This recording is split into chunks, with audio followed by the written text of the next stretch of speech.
নমস্কার, তোমাদের রান্নাঘরে আজকে নিয়ে এলাম খিরসার রেসিপি। হাতে মাত্র 5টা মিনিট সময় থাকলেই আপনি পাটিসাপটার জন্য কিভাবে একদম সুস্বাদু খিরসা তৈরি করে নিতে পারবেন সেটাই আজকের এই ভিডিওতে শেয়ার করব। তো অবশ্যই পুরো ভিডিওটা দেখার অনুরোধ রইল।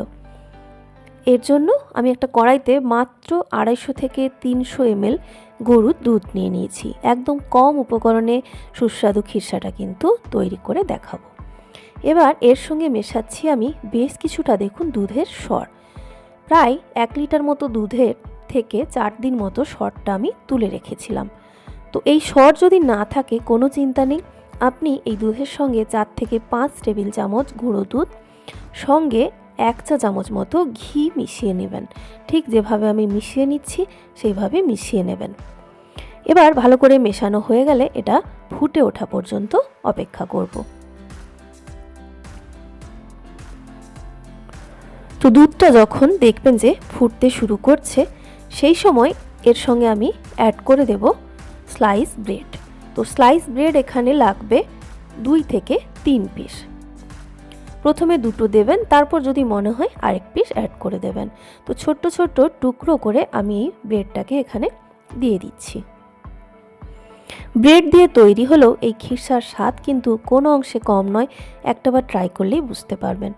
জাস্ট কয়েক সেকেন্ড নাড়াচাড়া করলেই দেখবেন একদম সফট হয়ে গেছে ব্রেডটা। যখন এরকম নরম হয়ে যাবে তখন এর মধ্যে স্বাদ মতো মিষ্টি অ্যাড করতে হবে। তবে ভালো স্বাদ পাওয়ার জন্য এর সঙ্গে অবশ্যই চেষ্টা করবেন নলেন গুড় মিশিয়ে নেওয়ার। স্বাদ মতো নলেন গুড়টা মিশিয়ে নিতে হবে। এটা যে যার টেস্ট মতো একটু কম বেশি হবে, তবে মোটামুটি 4 থেকে 5 টেবিল চামচ এখানে নলেন গুড় লাগবে।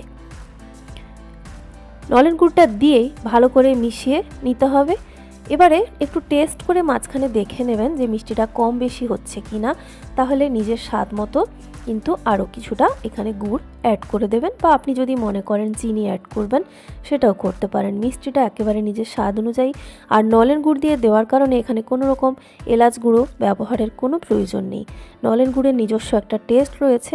তো আমি খেয়ে এটা দেখলাম যে একটু মিষ্টি লাগবে, তো সেই কারণে আরও অল্প একটু নলেন গুড় মিশিয়ে নিলাম। এই গুড়টা মেশানোর পরে এবারে ভালো করে নাড়াচাড়া করে রান্না করতে হবে ঠিক কোন কনসিস্টেন্সিতে আসা পর্যন্ত। দয়া করে এখানটা স্কিপ না করে একটু দেখে নিন।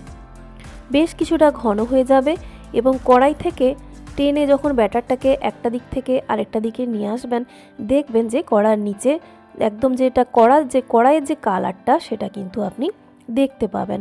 তো সেই অবস্থা পর্যন্ত আপনাকে কিন্তু নাড়াচাড়া করতে হবে। বেশ কিছুটা দেখুন ঘন হয়ে গেছে। এই যে দেখুন টানছি, কড়াইয়ের নিচটা স্টিলটা কিন্তু পরিষ্কার দেখা যাচ্ছে। এই অবস্থায় এলে গ্যাসটাকে বন্ধ করে দিতে হবে। বন্ধ করে দেওয়ার পর মিনিট 5 পরেই আমি আপনাদের দেখাচ্ছি, দেখুন অনেকটা কিন্তু ঘন হয়ে গেছে। এটা ঠান্ডা হয়ে গেলে একদম পারফেক্ট পুর কিন্তু তৈরি হয়ে যাবে পাটিসাপটার জন্য। তো বন্ধুরা, এই ছিল আজকের রেসিপি। সবাই ভালো থাকবেন। নেক্সট ভিডিওতে দেখা হচ্ছে।